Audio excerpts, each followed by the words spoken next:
你敢信嗎？香港政府拼命起公屋、居屋，創下8年嚟最短輪候記錄，幾萬戶家庭開開心心搬入全新整潔啟屋邨，最後先發現自己住入咗一個得個殼冇生活啟空心社區。點解新屋起得越多，民生體驗反而越來越差？點解政府明明創意建屋，幫市民減輕負擔，新界幾十萬居民卻每日都要捱買餸難、做運動難、出行難、安老難呢種全方位困境？今日呢條片我就深入拆解香港新界新屋邨最隱秘、最令人心痛嘅規劃漏洞，帶你睇清香港房屋制度最真實嘅兩面，亦提早提醒所有準備入住新屋邨、關注密集都會區發展嘅普通市民。最近好多香港市民都感受到一個明顯變化，公屋輪候時間終於降咗。早前公屋綜合輪候時間已經降到4年7個月，創下8年幾以來新低。好多人睇到呢個數據都覺得欣慰，以為香港住屋壓力終於開始十緩，基層市民終於可以快啲上樓安居樂業。大家普遍認為呢個係政府加快建屋房屋政策開始見效嘅最好證明。但我今日要話俾大家知，呢張表面好亮麗喺成績表背後藏住一個無數居民正默默承受，但係好少人徹底講清楚喺巨大陷阱。輪候時間縮短根本唔係因為住屋供求已經平衡，配套同步完善，而係因為新界大量新屋邨一批批落成，快速入伙，硬係將整體輪候時間拉低咗足足1年。熟悉香港樓市同公屋制度嘅朋友都知道，新界西同新界東北喺天水圍、元朗、大埔、粉嶺、古洞北，近4年出現咗大批全新大型屋邨。大埔蝴蝶邨2期大量單位落成入伙，直接消化咗大量輪候名額。由整體規劃數據睇，政府建屋成績確實好亮眼，目前已經揾到足夠土地，可以興建41萬個公營房屋單位，同原本10萬個目標相比，抗壓完成幅度非常大。表面睇供應量大增，上樓速度加快，絕對係民生利好。但所有搬入新界新屋邨嘅居民心入面都有同一個答案：屋起得越快，民生配套嘅漏洞就越顯眼，居民生活質素就越倒退。呢個就係香港新屋邨最核心、最無解嘅矛盾。住宅建設同交樓行緊高速快線，但關乎市民柴米油鹽、衣食住行嘅民生配套就全部卡喺最慢嘅慢線，兩者之間形成一道難以跨越嘅致命時間差。我用最簡單方式講清楚成個規劃背後嘅邏輯，你就會明點解個個都跌入呢個坑。政府起公屋、居屋流程高度標準化，目標亦非常單一，只要起樓、驗收、加付，幾千個單位可以同步施工，批量落成，整批入伙，短短2至3年就可以完成成個住宅板塊。但街市、運動場、兒童遊樂場、社區中心、長者扶緩中心呢啲真正支撐日常生活嘅公共配套，完全係另一套複雜制度。每一項視察都要經過地區宣傳、方案審批、財政撥款、公開招標、分批施工，涉及多個政府部門逐層對接，任何一個環節拖慢，整體進度就可能延遲幾個月甚至幾年，最後就形成一個非常荒謬嘅常態。幾萬居民已經全部入住，熱腸生活全面展開，生活需要迫在眉睫。但當初規劃好嘅民生配套，仲停留喺圖紙同審批程序入面。人已經住入新屋，但生活配套仲要無了期咁等。而且呢個問題絕對唔係新界新發展區先有，而係香港多年嚟一再重演，從未根治嘅規劃通病。早年沙田水泉澳邨大規模入伙嗰陣，就完全複製咗同樣困境。全新屋邨整潔樓尾，望落高級又體面。但社區中心、遊樂設施、便民服務點全部欠奉，居民入住之後想用基本公共服務或者日常休閒設施，只可以跨區周圍走，特登去市中心解決。更加無奈嘅係新界東北同西北大量新屋邨居民搬入新屋之後，至少要捱5至6年，冇接搭市區別立解空窗期。大家要知道，北環線明明就係為北部都會區、洪水橋同新界東北各大新屋邨度身打造嘅交通明碼，可以徹底改變區內通勤格局。但現實就係咁殘酷，鐵路規劃、審批同建設周期遠遠長過住宅建設周期。所有方便居民喺交通基建，遠遠都落後於居民入伙速度。居民住咗幾年，插線先慢慢開始施工，等到鐵路全線通車，大家早就捱過最艱難、最唔方便喺幾年生活。好多人讚香港新屋邨環境整潔、樓尾簇新、間隔整齊，但我想講，一個真正有規嘅社區，從來唔係靠靚樓圍殼撐起，真正有機係落樓有餸買，週末有地方做運動，出入交通方便，老人有人照顧，日常消費便利。而家喺新界新屋邨，完美做到只得光鮮外殼，冇半點生活焰火。呢種建屋行先，基變落後嘅模式，令幾十萬基層居民搶年為政府規劃時間差埋單。日復一日忍受低質素生活，我哋先由最貼近普通人日常嘅運動休閒講起。你就會知新屋邨生活有幾壓抑。而家新界各大新屋邨啟運動實，基本上可以用4個字形容：形同虛設。實例體育館、羽毛球場、籃球場，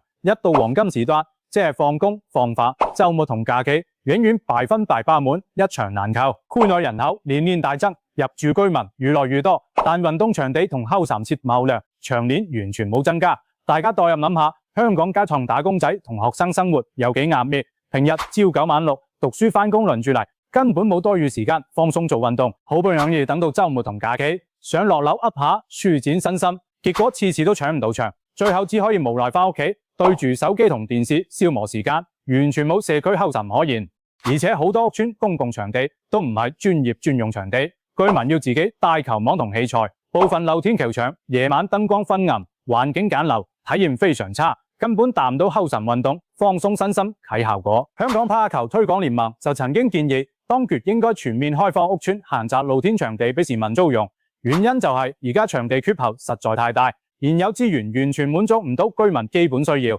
更加關鍵嘅係場地不足唔係新界屋邨局部問題，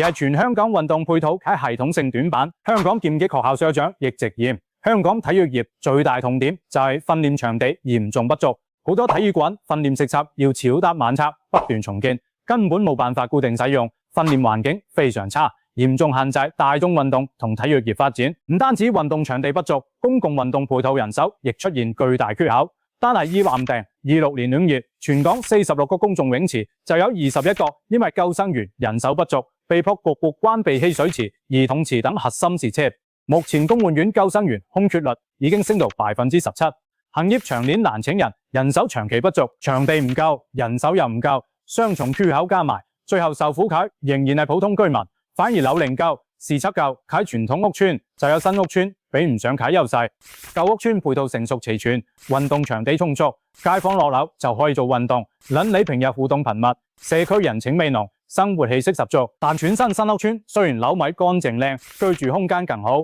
居民落樓冇場地，後勤冇去處，時間一耐，街坊各自忙各自，互不往來，社區徹底失去溫度，變成冷冰冰嘅石屎森林。可能有人會話，政府已經推出幸福節嘅指引，要求興建公屋，增加多功能運動場，解散後勤事執，將來一定會有解散。但我必須提醒大家，由一紙指引建議到真正落地建成全面普及，中間隔住漫長審批、招標同施工週期，對已經住咗好多年、日日都搶唔到場嘅居民嚟講，呢啲就係最無力喺遠水救唔到近火。如果話運動唔方便，只係生活缺陷，咁買餸難、買餸貴，就係直接壓喺高層家庭身上，喺沉重經濟負擔，亦係新界新屋邨最無解嘅民生痛點。以天水圍為例，區內規劃喺永久公眾街市拖咗好多年都未開得成，附近多條大型屋邨早就全部入伙，幾萬居民喺度生活，每日都要買餸、買肉、買海鮮，解決一日三餐基本需要。但就只可以依賴一個規模非常細嘅臨時天幕街市。呢個臨時街市檔口少，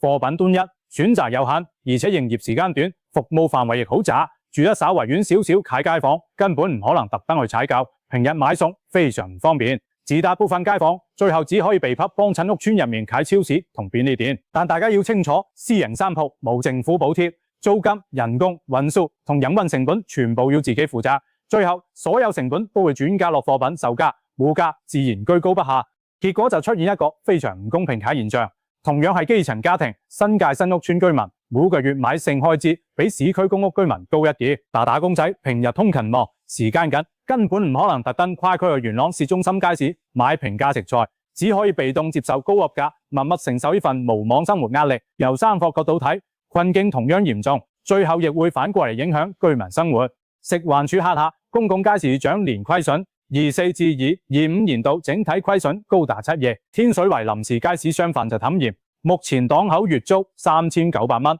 市道低微，生意慘淡。如果將來新街市月租超過5000蚊，根本冇能力經營，只可以結業離場。小商販生存艱難，租金壓力巨大，最後唔係加價維持生意，就係倒閉離場。居民唔係被迫買更貴嘅餸，就係選擇越來越少，形成惡性循環。當然，政府亦見到呢個問題，推出新街市優化方案，計劃喺天水圍、將軍澳第67區同古洞北3個地區改新公眾街市，引入整體承租，改全新營運模式。新街市預計喺宜解 A 現狀28年陸續落成。按規劃，整體承租模式可以俾營運商統一安排3副組合，合理分配檔位，動態調整儀態，更快配合居民實際需要，亦可以靈活改善租務管理，推動3副積極經營，提升服務。26年第3季，食環署會邀請市場提標意向書，如果反應理想，27年就會啟動天水圍新街市招標。但問題核心從來唔係將來有冇改善，而係而家居民每日都喺承受大價。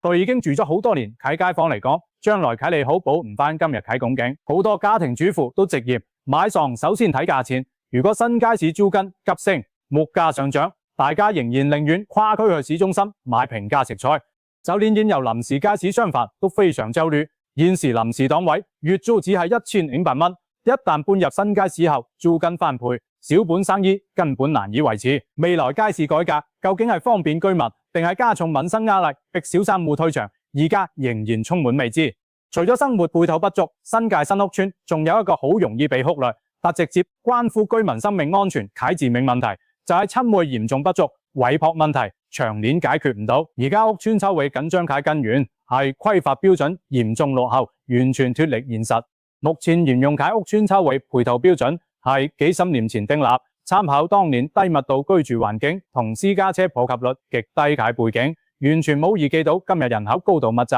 家家戶戶買車，私家車數量大幅上升嘅情況。大批居民集中入伙之後，抽位供求即刻失衡，缺口巨大，一位難求。雖然運輸署已經開始檢討規劃標準，準備更新私家車泊位配套準則，按泊車使用率、私家車增長趨勢同社會經濟因素重新調整，但由研究修訂到落地執行，仍然要好長時間。遠水救唔到近火，粉嶺皇后山邨就係最典型例子。屋邨喺22年陸續入伙，區內交通配套本身已經薄弱，大量居民只可以用車代步。屋邨只提供300個預租車位，但要面對幾千戶居民需求，車位缺口簡直係天文數字。申訴專員公署喺2016年發表啟主動調查報告，直接揭露全港公共屋邨圍泊量性。公署特別揀咗4條受地理限制、無法全面裝閘機啟屋邨實地巡查，問題觸目驚心。單係友愛邨一條屋邨，舊年就發出1925張委泊定額罰款通知書，303架次車輛被鎖車。巡查發現，所有新屋邨喺辦公時間以外，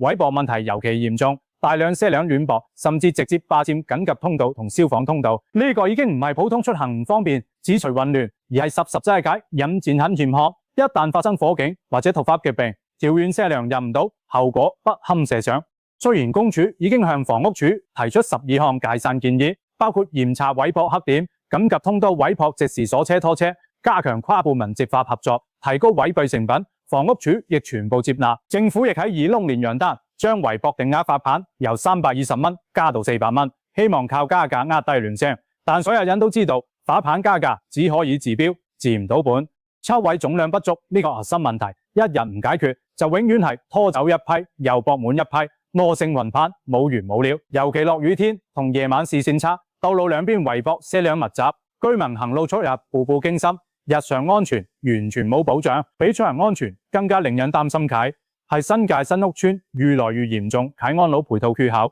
已經成為無數基層家庭喺隱形計時炸彈。大家要清楚，新界好多新屋邨住戶結構以年老夫婦同獨居長者家庭為主，日頭仔女全部返工，小朋友返學，咁大個屋邨入面，好多老人家獨自留喺屋企。一旦突然頭暈、病發或者發生意外，身邊冇人照顧，亦冇人幫手求助，風險非常高。好多家庭都想幫屋企老人家申請日間託管同社區照顧服務，減輕居家安老壓力。但現實非常殘酷，長者人口持續大量搬入新屋邨，但安老床位、託管名額同社區服務增長速度遠遠追唔上人口增長。我報一組最新真實數據俾大家聽，你就會直接感受到個缺口有幾大。截至2020年1月，全港有超過17000名長者正輪候政府資助安老院舍，平均輪候時間高達22個月，即係話一位老人家今日交申請，最快都要接近2年先攞到院舍床位。社區照顧服務情況同樣演變，目前長者社區照顧服務券採用錢跟人走、能者多付費資助模式。時至22年穩底，持券長者已經突破16000人。以孟了6至2207年度，政府會將社區券名額增至16000張，全年總開支12億。表面上名額有增加，但面對持續老化及龐大長者人口，仍然係杯水車薪。香港老齡化壓力仲喺持續上升，預計到2050年，全港65歲或以上人口比例會升到31.1%。目前規劃標準，每1000名65歲以上長者只配備21.4個院舍床位同14.8個社區服務名額。呢個本身已經偏低佢配套標準，放喺人口密集、配套薄弱喺新界新屋邨更加嚴重不足。無數打工仔每日返工，心入面每分每秒都掛住獨居老人安全，長期承受巨大心理壓力，根本冇辦法安心工作。農文大學喺2026年4月推出喺照顧者指南，整理咗大量安老服務申請、社區資源同喘息託管實用資訊，但再多資訊指引、再多政策科普，都代替唔到實實際際喺床位、名額同落地服務。隨住新屋邨入住人口住齡增加，長者安老需要只會不斷上升。呢啲補丁式零零碎碎喺改善，永遠追唔上老齡化速度。民生配套不足，居民生活艱難，最後會傳導到區內商業生態，形成新屋邨獨有啟黃丁，唔旺財死局。好多外人經過新界新屋邨，見到街上人來人往、人流密集，都會以為呢度生意火爆、生機無限。但只有本地三伏同居民先知道，呢啲全部只係過路人流，冇真正消費，亦冇穩定客源。道理好簡單，區內買餸貴，做運動難，休閒冇去處，消費場景不足，居民日常基本需要根本無法喺區內滿足，所以大家放工放假第一時間就搭車去元朗、紅門、荃灣市中心消費，將餐飲、購物同休閒開支全部帶走。屋邨入面小店只可以靠零星散客為生，根本留唔住穩定客源，亦培養唔到成熟商業氣氛。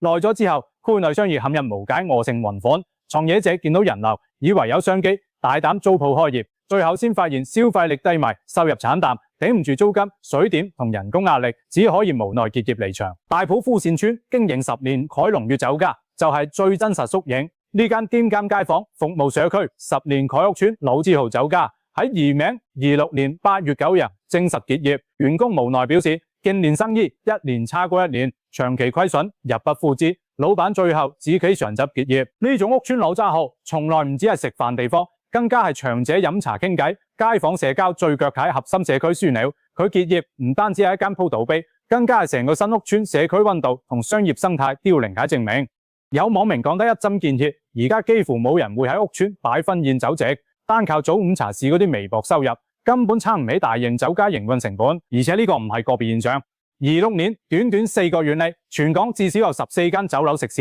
陸續結業，包括嘅史寧老字號、連鎖品牌同街坊小店，消費持續外流，影響穩定轉差，客流極度不穩，已經成為新屋邨三哭共同困境。屋邨商場空鋪越來越多，開店結業循環不斷，始終培養唔出成熟商業生態，最後手筍佢唔單止係創業食錢佢小散戶，更加係長年住喺呢度，冇地方消費，生活唔方便，佢高層街坊。講到呢度，好多人都會問，點解政府起樓咁快，配套落地就永遠慢幾拍？其實所有問題根源根本唔係資源不足或者人手唔夠，而係政府內部規劃制度同部門分工存在根深蒂固、啟系統性脫節。住宅建設由房屋署負責，目標單一，流程統合，指標清楚，核心任務就係快速起樓、批量交付，完成建屋指標。所以可以全速推進、高效落地，但所有民生配套同公共急變都橫跨多個政府部門，審批連條長、權責分散、程序繁複、地區審慎、方案審核、財政撥款、公開招標、分段施工，每一個環節都有嚴格法定程序，唔可以跳步，亦唔可以加速。房屋建設可以集中資源，全速衝刺。民生急變就只可以按部就班，逐層拖延，時間差就咁形成，而且短此地補唔返。我哋可以睇北部都會區核心交通項目，最直接反映呢種規劃時間差。古洞站作為香港第100個重鐵插站，係北都核心交通配套，預計到以啱到謀斯7年先投入服務，勉強追得上區內人口遷入速度。而承載成個新界北部交通命脈喺北環線、主線加支線，要到以3-4年先可以全線同步開通。呢條線開通之後，可以將原本80分鐘通勤車程直接縮短到12分鐘，徹底改變村內通勤急局。但殘酷現實係，大批居民早就提前幾年入住，由入伙嗰日開始到揭祿全面通車，居民要捱接近10年通勤不便、交通擠塞同高昂出行成本。政府雖然計劃新增6條巴士路線，暫時烏雲村內交通壓力，但巴士只可以解決短途接駁同零星通勤問題，根本代替唔到揭到佢大運力同高效率。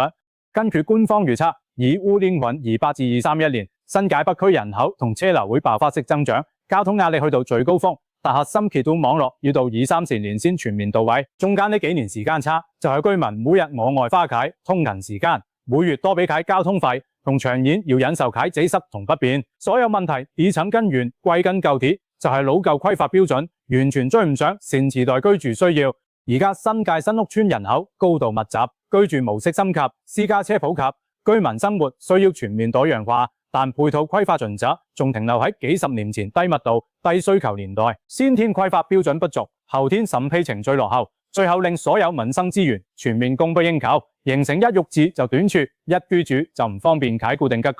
當然，政府而家已經開始解散，原修署全面檢討抽位規劃盡責，房屋署亦定下目標，到23年最少一半屋邨抽位持有電動車充電實測。幸福茶記指引亦開始解散屋邨細節配套，未來10年，房委會同房協會會喺北部都會區提供15萬個公營房屋單位，但因為規劃思維唔徹底改變，審批程序唔全面加快，配套監察唔提早落地，今日新界新屋邨所有民生良性、配套流動同生活困境，將來只會喺北部都會區新屋邨無限重演。好多業界評論員都提出過最中肯、最核心改善方向，北部都會區同所有新發展區必須堅持鐵路先行、基建先行、配套先行，絕對唔可以再延續建屋先行、配套落後改舊模式。短期嚟睇，新界幾十萬居民生活困境冇辦法徹底理轉，大家只可以暫時適應，慢慢等配套落地。但長遠嚟講，香港一定要徹底修正呢套本末倒置嘅規劃制度。最後我想講句真心話，起更多樓從來唔係民生福利終點。